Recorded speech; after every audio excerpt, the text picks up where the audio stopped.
Hola amigos, buenos días.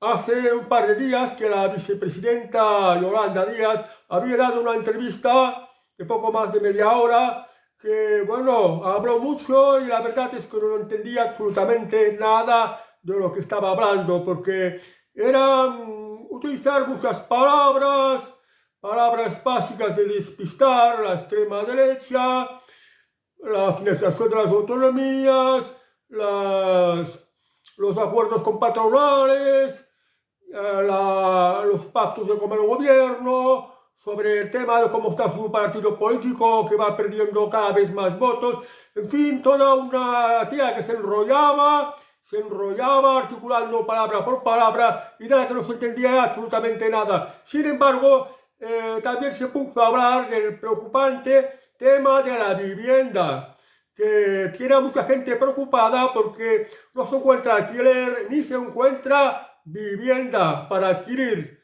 Por un lado, los alquileres son muy altos y por otro, porque no se encuentra prácticamente vivienda para comprar. Ya es un poco complicado ir a pueblos y ciudades que veas el letrero de se vende. Y en las páginas inmobiliarias los precios más bien tienden a subir. En fin, que hay un problema preocupante, que la gente no se puede independizar, sobre todo los más jóvenes, en adquirir vivienda propia, pero no hablo de soluciones.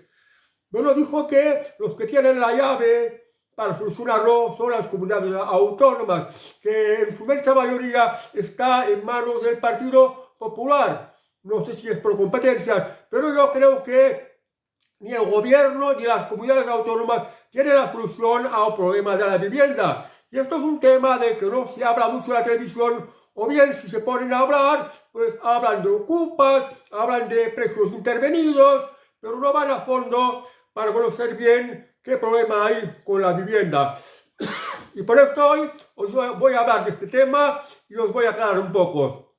Lo que no dijo Yolanda Díaz es, por ejemplo, el partido del gobierno, el gobierno de coalición progresista, como lo llaman, pues no ha hablado de cuántas viviendas van a construir aproximadamente. Que esto es algo que interesa, pero aunque siga la cifra como alguna vez lo ha hecho Pedro Sánchez, a la hora de la verdad no se construye.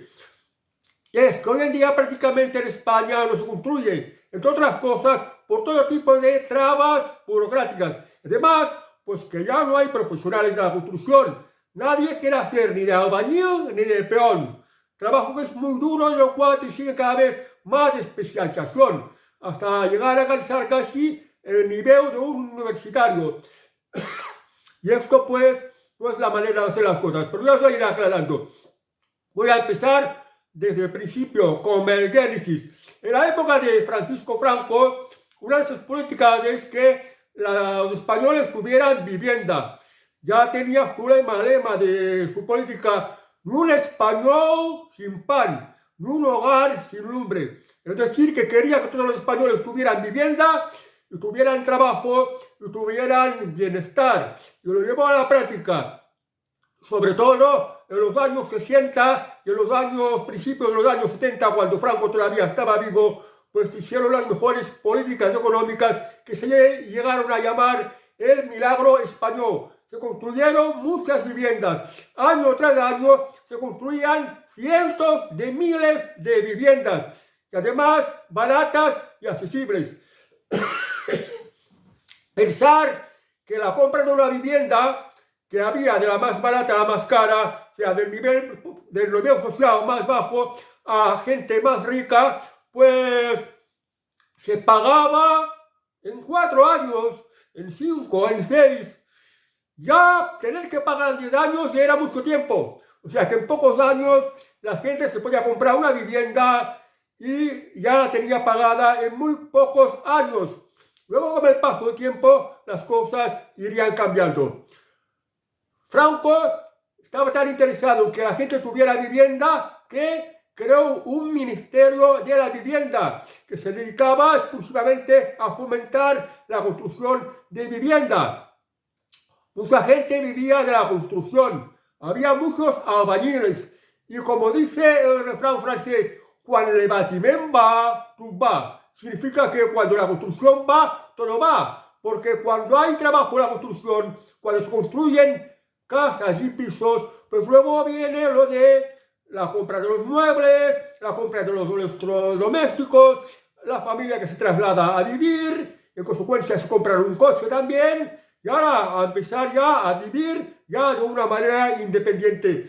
Y si el nivel social mejora, pues terminar por comprarse una vivienda pues de más altas características, porque había para todos los gustos, para lo que demandaba el mercado, y por eso había mucha gente trabajando en el ramo de la construcción.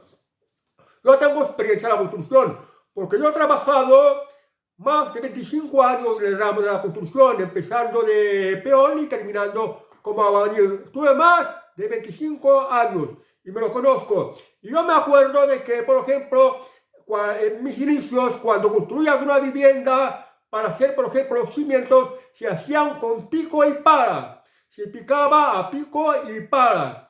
Y si no habían puntales, se utilizaban pues unos palos a medida y se ponían unas cuñas de madera y esto apuntalaban. Los andamios se construían con lo que tenías a mano. Fueran hacer unos palos atados como unas cuerdas, poniendo unos tablones, o bien unos bidones que también servían de andamio, poniendo unos tablones encima, y así pues se iba construyendo. Si no había grúas, había por ejemplo la pola de la cuerda que se subía así manualmente, o el material, cualquier cosa, la tenías que subir a través de una escalera manualmente. Y no habían retros, apenas no habían retros. Luego algunos constructores se empezarían a comprarse retros para estos trabajos pesados de pico y pala y pues empezarían a ganar dinero, porque si aunque costaba el uso de la máquina, salía mucho más a cuenta, porque hacerlo manualmente a pico y pala se llevaba mucho más tiempo. Y las herramientas para construir eran más bien rudimentarias. Por ejemplo, el nivel láser que tenemos en la actualidad entonces no existía y se tenían que hacer los niveles como unas mangueras que se llenaban de agua o como un regla largo poniendo un nivel encima, lo cual pues dejaban unos márgenes de errores un poco más grandes, pero bueno, tampoco a esto se le daba mucha importancia. Con menos medios, con menos maquinaria, en aquella época construir incluso salía más barato y en pocos años la gente terminaba de pagar su vivienda. Unos los terminaban, repito, en 4 años, en 5, en 6, en 7. A partir de 7 años empezaba a parecer demasiado tiempo. Aunque luego acabar de pagar la hipoteca se iría alargando hasta llegar a los 13 años y ya a los 15, que ya eran demasiado. Murió Franco. Se construyeron muchas viviendas. En la transición democrática se siguieron construyendo. Y las hipotecas fueron alargando.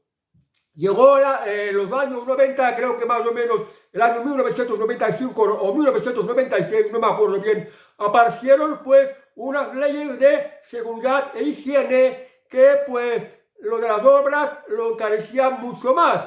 Y luego las políticas de estos gobiernos después de Franco fue que cada día iban subiendo más los impuestos. Las comunidades autónomas y los ayuntamientos pues imponían más normativas, lo cual encarecían aún más el precio de la construcción. Llega José María Aznar y el Partido Socialista de Felipe González pues había llevado un poco, digamos, a cierta crisis económica que cada vez era más difícil encontrar trabajo. Llega José María Aznar al poder y hace una política de bajar los tipos de interés. Entonces, el dinero a plazo fijo ya no daba. En la bolsa tampoco no daba mucho, porque también había habido una crisis bursátil. Y entonces, ¿qué hacían los inversores si con su dinero en el plazo fijo no daba suficiente rendimiento? Pues empezaron a invertirlo en vivienda. ¿Por qué? Porque los precios de la vivienda nunca habían parado de subir. Desde la época de Franco, los precios de las viviendas iban subiendo. Claro, con Franco, los salarios también fueron subiendo con mucha fuerza. incluso con más fuerza de lo que fueron subiendo los precios de la vivienda. Además de tener que en cuenta que en la época de Franco apenas no habían impuestos y por tanto pues la gente tenía un mayor poder adquisitivo. Viene José María Aznar y baja los tipos de interés y la gente empieza pues a invertir en vivienda porque el precio de la vivienda no paraba de subir. Fijaos una cosa, que de un año para otro el precio de la vivienda se había encarecido un promedio de un 20%. En muy pocos años, 3, 4, 5, 6 años, el precio de la vivienda se había duplicado e incluso en algunos casos, incluso se había más que triplicado. Entonces la gente veía meter su dinero en vivienda como una inversión muy buena. Porque fijaos una cosa, iban al banco a pedir un préstamo para la hipoteca y el préstamo era bajo. Pero la vivienda subía como mínimo un promedio de un 20%. Entonces, si vas a pedir un préstamo al banco comprando la vivienda a este precio y cada año te sube más de un 20% o un 20% aproximadamente, pues estás teniendo muy buena inversión. Entonces la gente empezaba pues a invertir en vivienda, la habitara o no la habitara. La tenía como una inversión que cada vez se iba revalorizando más. Además, los bancos daban créditos con mucha facilidad. Claro, esto llevó a que los precios cada vez fueran subiendo.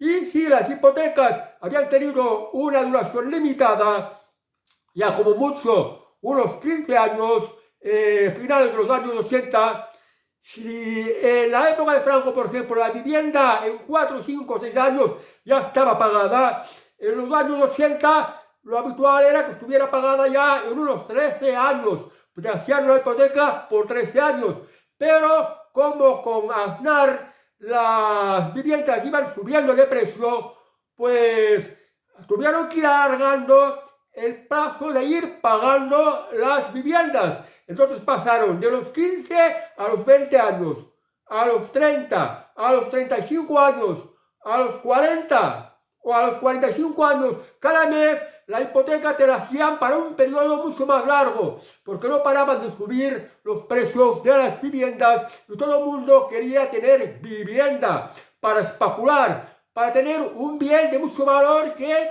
en caso de necesidad pues la vendía y pues ganaba mucho más dinero de lo que le había costado adquirirlo. Por eso se produjo una burbuja mobiliaria.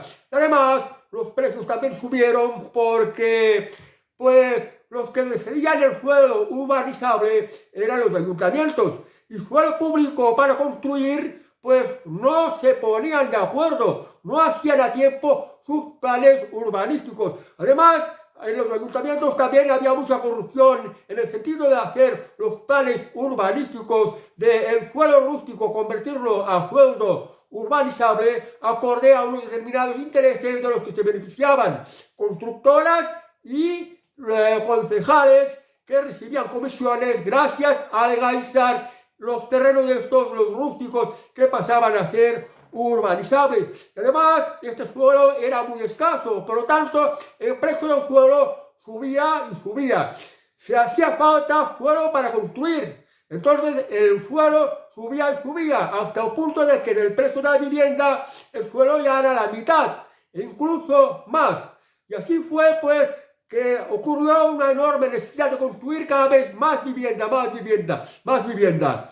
Y además, pues cada vez se implementaron más burocracias. Las normas de seguridad e higiene, que si los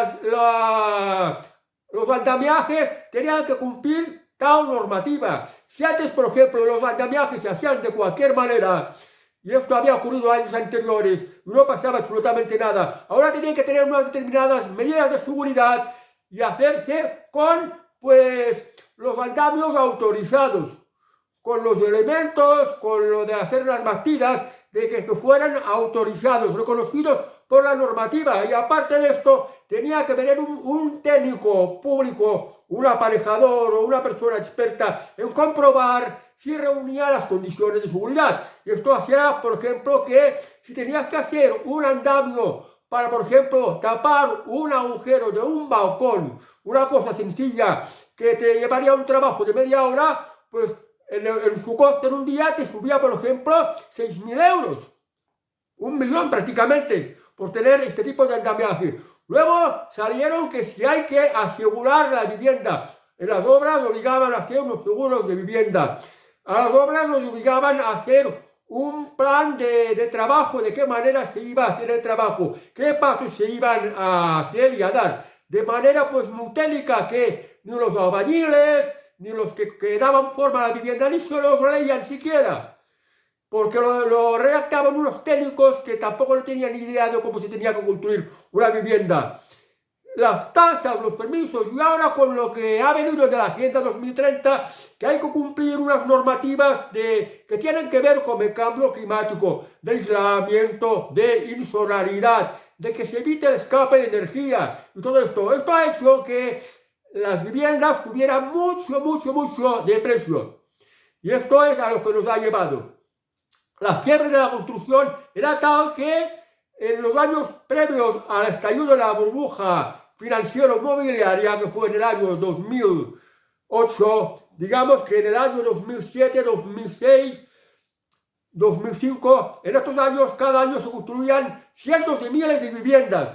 Pongamos 300.000, 400, medio millón de viviendas, incluso 600.000 viviendas anuales, que eran muchísimas. Se decía que en España pues se habían construido pues en un solo año más viviendas de las que habían construido en el mismo año Italia, Alemania, Francia e Inglaterra juntos. Todos estos países que por separado incluso cada uno tiene más habitantes que España. Pero llegó un momento que en Estados Unidos, que saltó la crisis de las hipotecas, suprime, pues los bancos se dieron cuenta de que no tenían dinero, que las hipotecas que concedían eran hipotecas apalancadas que se prestaban en función de dinero que prestaban unos terceros bancos.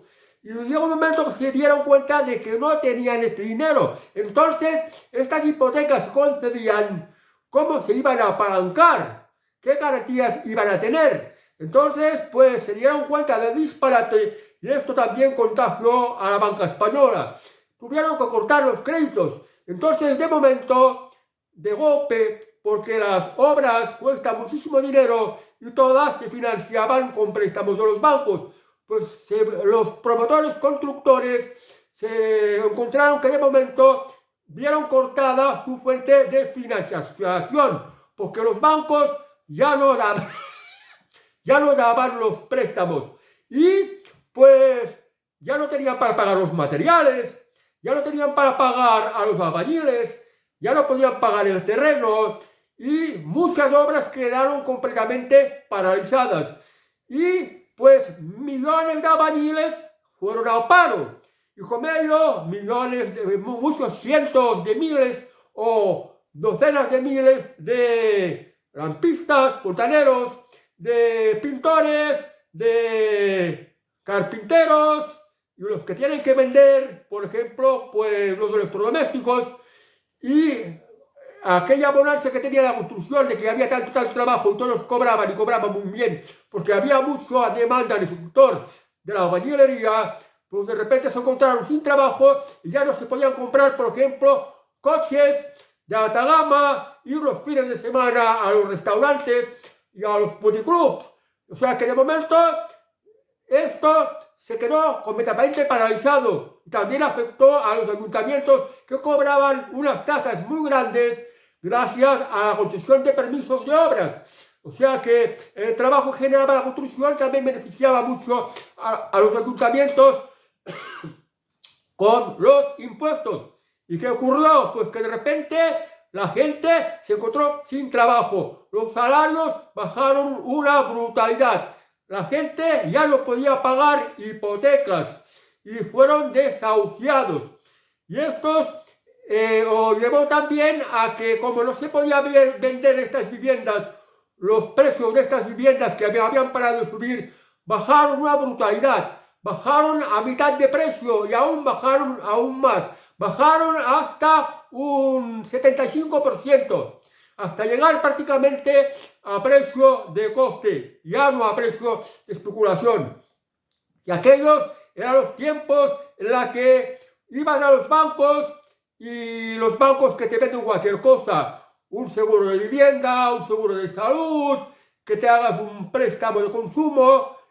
Cuando te atendía un gestor, que además era un comercial, siempre te mostraba unos folletos de las viviendas que tenía el banco y que quería vender por si querías comprar una vivienda, que además te las vendían a precio muy barato. Y esto es lo que ocurrió.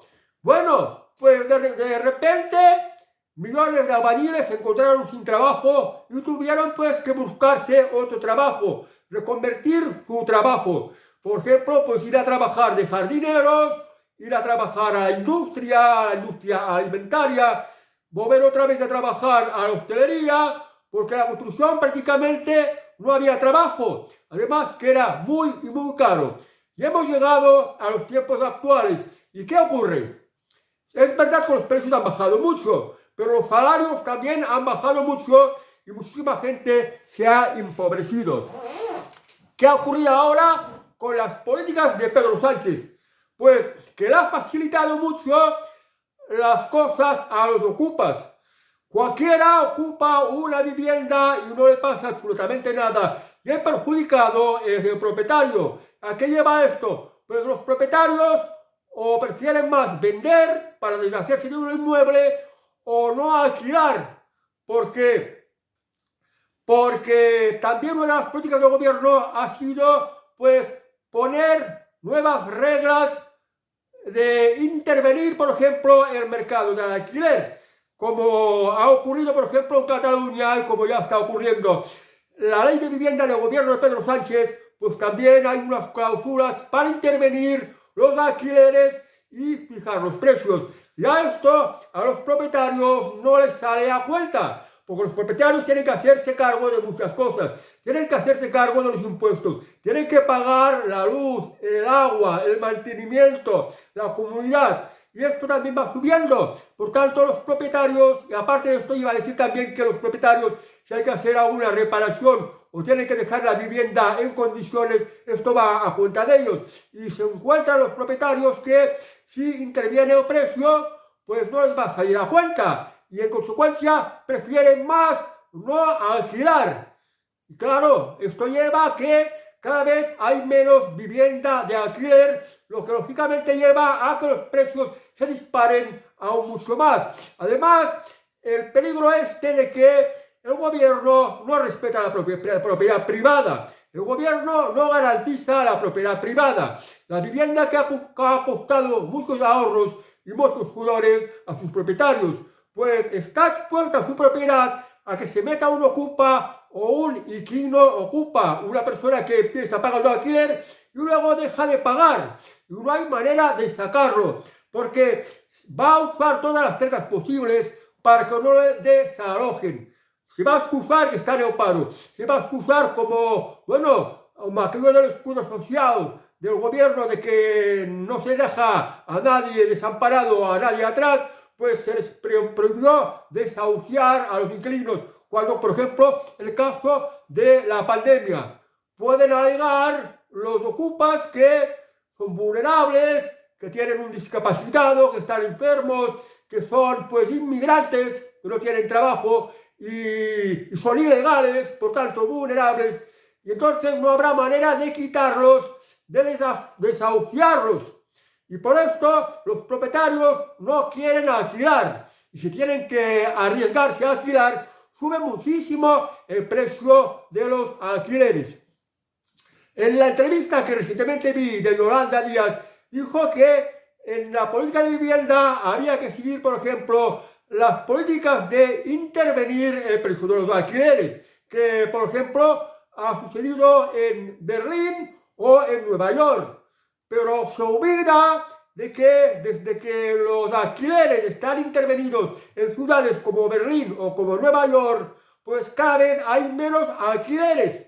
Los propietarios no quieren alquilar porque no tienen garantías.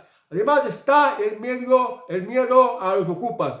Bueno, problema de la vivienda. Los ocupas y la intervención. En todos los países del mundo, cuando interviene un gobierno, cuando es el gobierno que tiene que fijar los precios, ocurre que los propietarios dejan de alquilar y ya no se encuentra vivienda de alquilar, para alquilar. Y los propietarios que pueden, porque la vivienda conlleva muchos gastos, impuestos, pagar el agua, la comunidad, la electricidad y toda una serie de gastos de mantenimiento y gastos ya fijos de la vivienda, pues los propietarios buscan venderlo, aunque cada vez se venda menos, o no alquilarlo. También están poniendo trabas, por ejemplo, con el tema de que no quieren, pues, pisos de alquiler. En realidad, el problema de los pisos de alquiler es que, pues, no se encuentran pisos de alquiler porque los propietarios lo alquilan a los turistas. ¿Por qué alquilan los propietarios a los turistas? Porque los turistas son temporales y garantizan el pago, mientras que los del país se pueden acabar convirtiendo en inquilino-ocupas y entonces no se podrían desalojar. Por eso interesa más alquilar a los turistas y por eso hay este clamor social en contra de los pisos turísticos. Pero ojo, si se va contra el turismo y contra el alquiler del turismo, los turistas no van a venir, se van a estar asustados y los propietarios no van a ganar, lo cual no es bueno para la economía, porque si un propietario gana dinero de alquiler, a tener más dinero, pues consume, lo gasta en la peluquería, lo gasta en el supermercado, lo gasta en irse de vacaciones, lo gasta en comprar un coche nuevo, lo cual dinamiza la economía.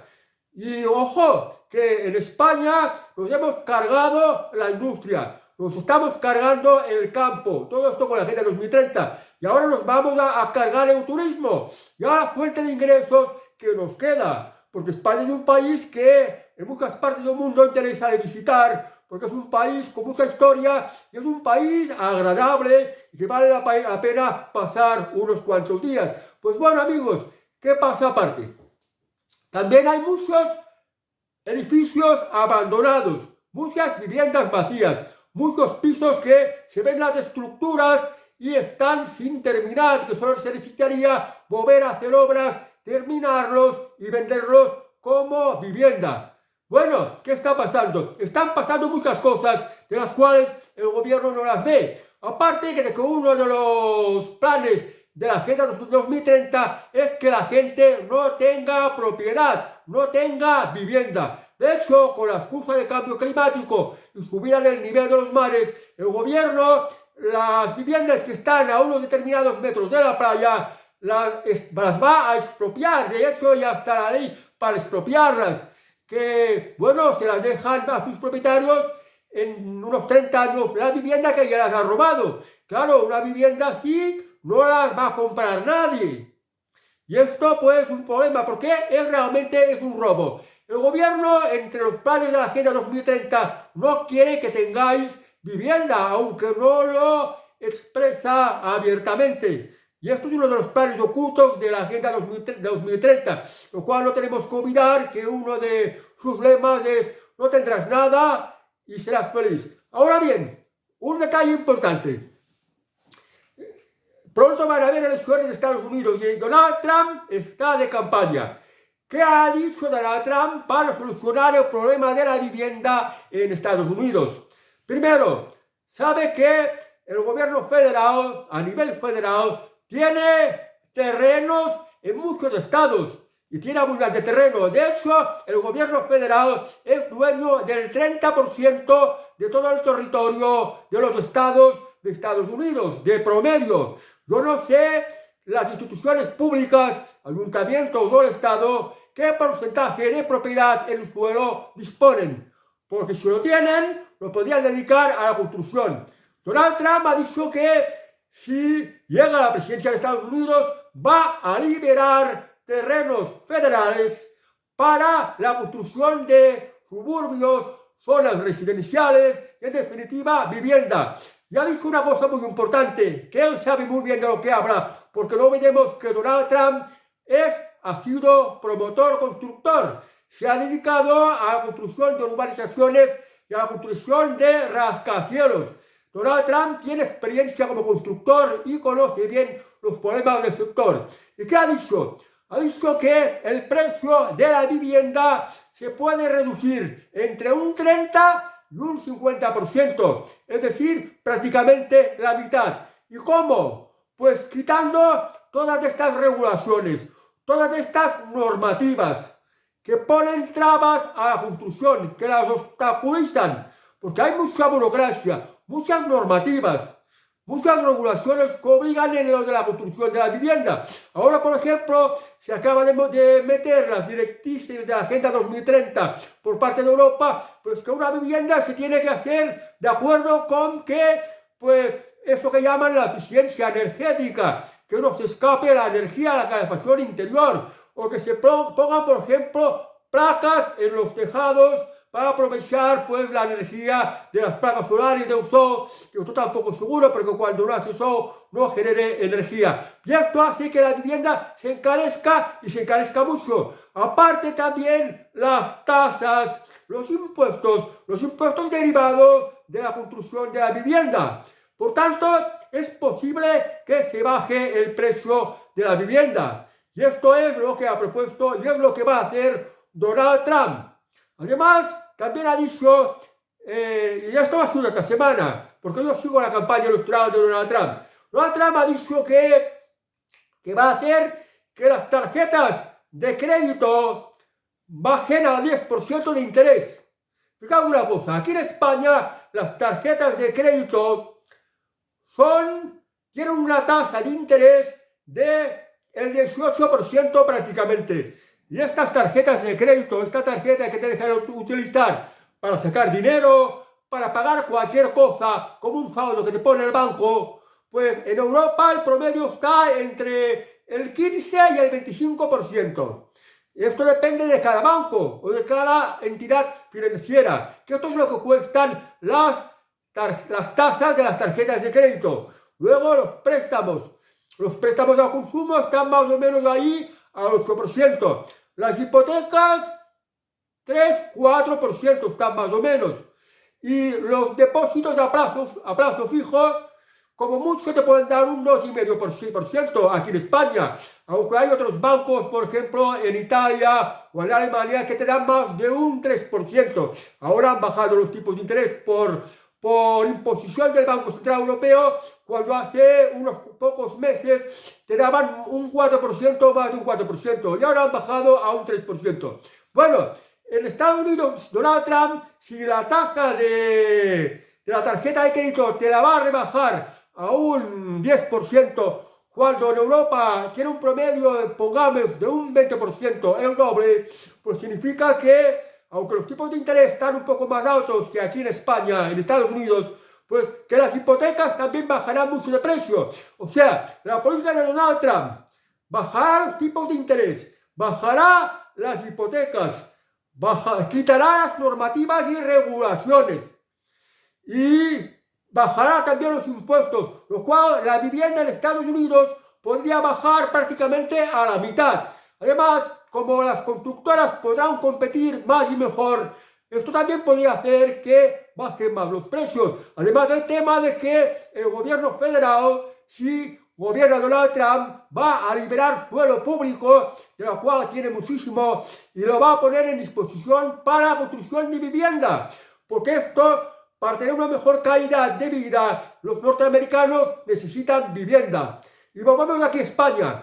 Digo lo de Donald Trump porque es el mismo problema que hay aquí en España, que hay demasiadas regulaciones, demasiadas normativas, demasiados impedimentos a la libertad de trabajo, demasiadas tasas y demasiados impuestos y también demasiadas trabas burocráticas de los papeleos. Y esto, pues aparte también que lo de las hipotecas, las escrituras, lo del notario, también está muy grabado con muchos impuestos, lo cual hace que al final el precio de la vivienda alcance unos niveles estratosféricos, prohibidos. Y esto se puede solucionar así, igual como lo está proponiendo Donald Trump en Estados Unidos. Pero esto no interesa. O los políticos no les interesa o son ignorantes. Y si no, ¿Cómo se explica que en la época de Francisco Franco, que no había maquinaria, que se hacía a pico y pala, que si no había hormigonera, se hacía como una pastera y una azada, pues removiendo la arena, el cemento, el agua para hacer el mortero, por ejemplo, que se descargaban los materiales a mano? Y también se subían los materiales de la vivienda también a mano. Se hacía así y la vivienda era mucho más barata, que en pocos años se terminaba de pagar. Y ahora no es así. Y ahora esto es imposible. Pues en España ahora pues se tiene que volver a cómo se trabajaba con Francisco Franco. Hacérselo ver. Y también la propuesta de Donald Trump. Suprimir las normativas, suprimir las regularizaciones, suprimir los impuestos, dar libertad a las empresas que trabajen de cualquier manera, en completa libertad de la manera que le parezca la mejor, la más rentable, no de que el andamio tiene que ser de esta manera, que hay que trabajar con esta máquina que cumple tal normativa. No, nada de esto. Dar libertad a las empresas a que trabajen como les vaya bien. Y luego, pues, que si alguien se accidenta, ten en cuenta una cosa. Aquí en España, cuando obligaron lo de las leyes de seguridad e higiene, que a la gente trabajadora les obligaba a trabajar de unas condiciones pesadas, molestas, ponerse casco cuando no hacía falta, ponerse unos arneses en cosas que no hacían falta. Y según dicen, había más accidentes, pero se ocultaba una cosa muy importante, que la inmensa mayoría de los accidentes procedía de la inmigración, de gente que procedía de países que pues no trabajaban con cuidado y trabajaban de cualquier manera. Además trabajaban poco, pero bueno, se los contrataba pues porque no se encontraba gente en el sector de la construcción para trabajar. Pues esto en la época de Francisco Franco no había. En la época de Francisco Franco todo el mundo trabajaba como quería en el sector de la construcción.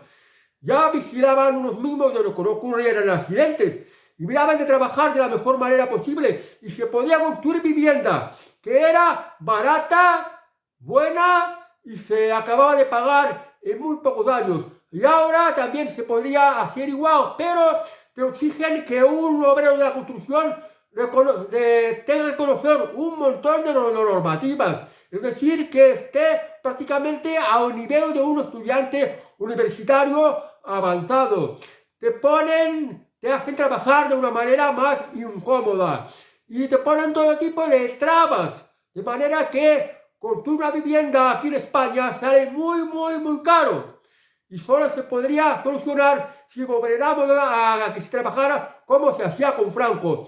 Si se hiciera como propone Donald Trump, poner suelo urbanizable para poder construir, quitar los impuestos, quitar las nuevas normativas, quitar todo tipo de trabas burocráticas, dejar las empresas trabajar de la manera que mejor lo crean, en libertad y que puedan competir y haciendo también, garantizando la propiedad, que no se meten ocupas, que no vengan mafias a extorsionar, como había mafias que te decían que para vigilarte la obra pues le tenías que pagar un canon, que no esté la delincuencia pues extorsionando las obras. Y así pues las cosas podrían mejorar. Entonces, todas las viviendas que están vacías, los propietarios pues podrían pues empezar a hacer reformas.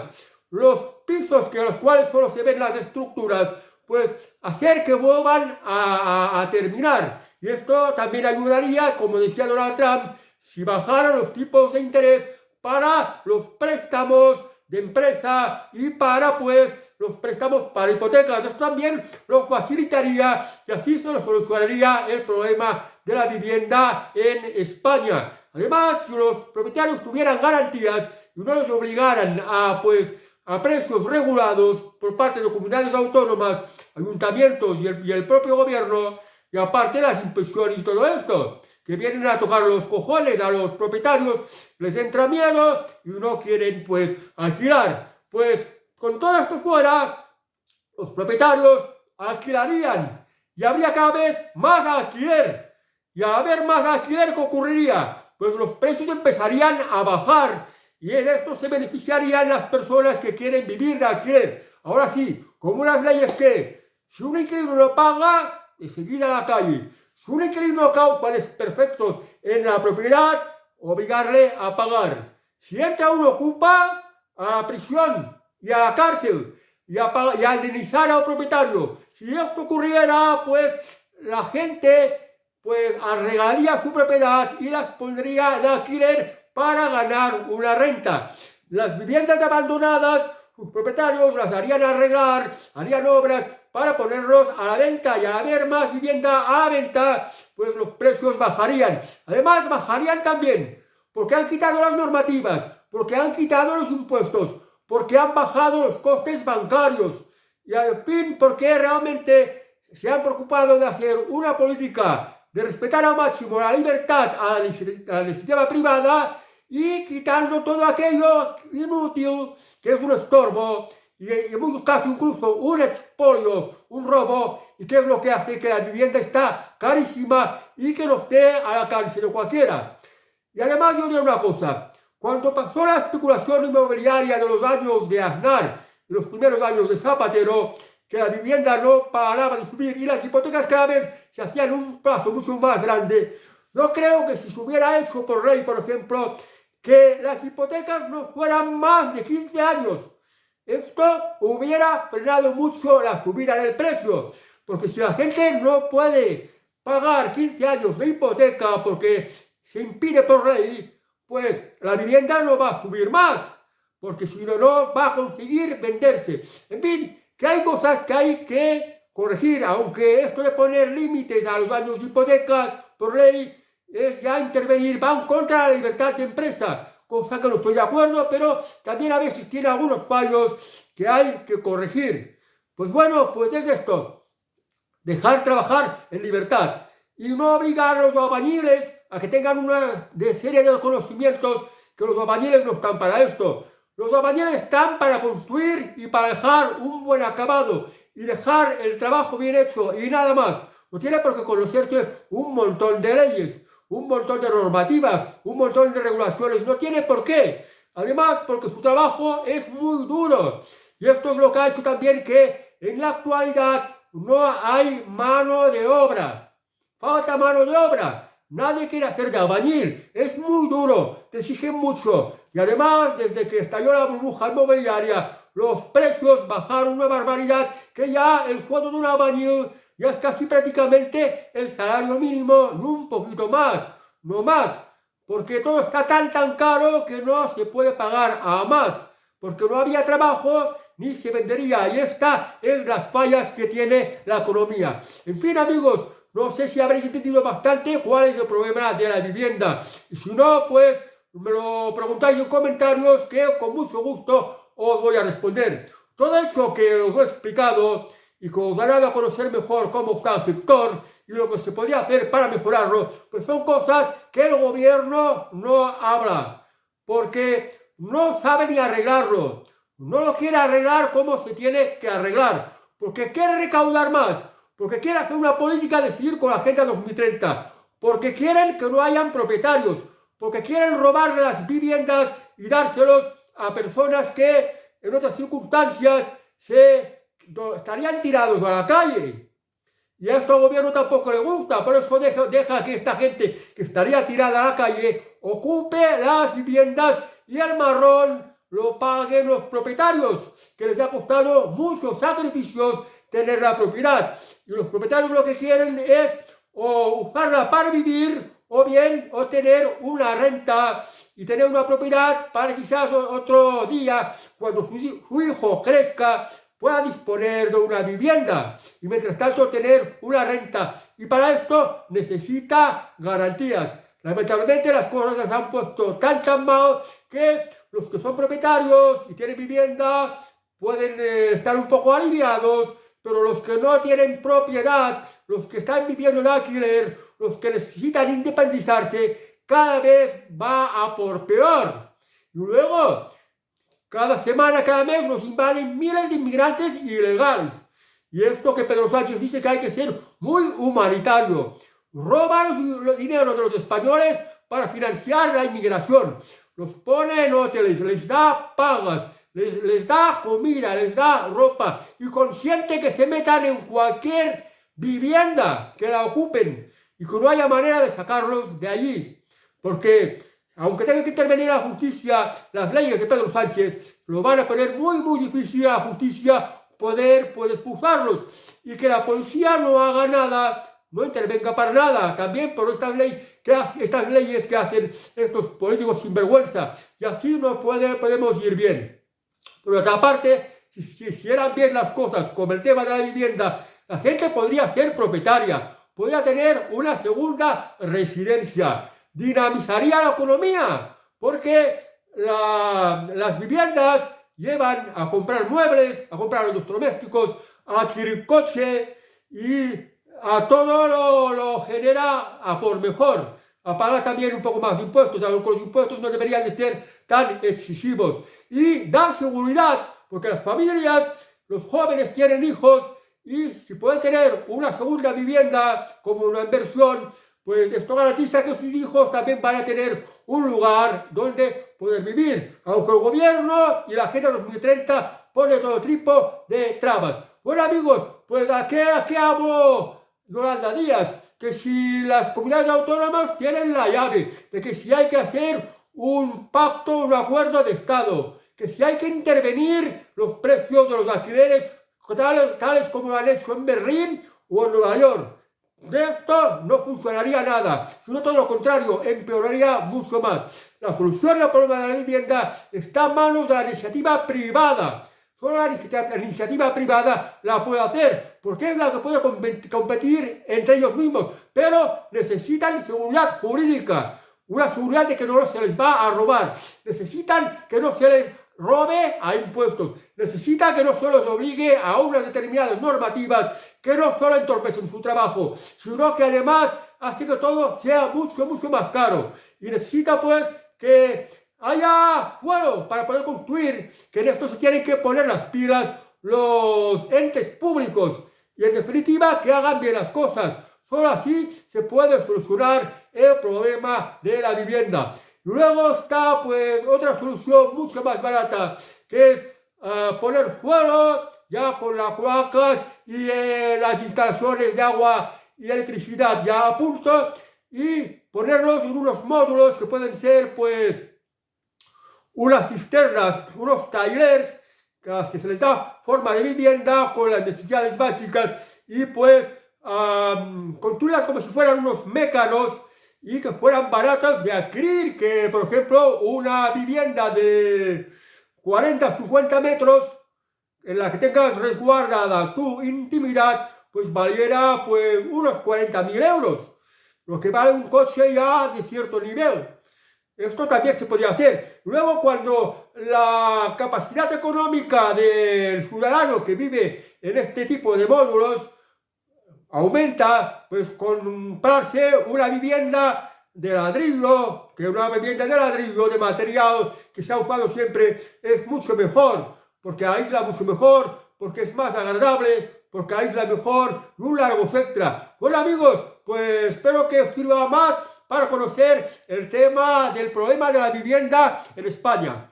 Adiós y hasta el próximo vídeo.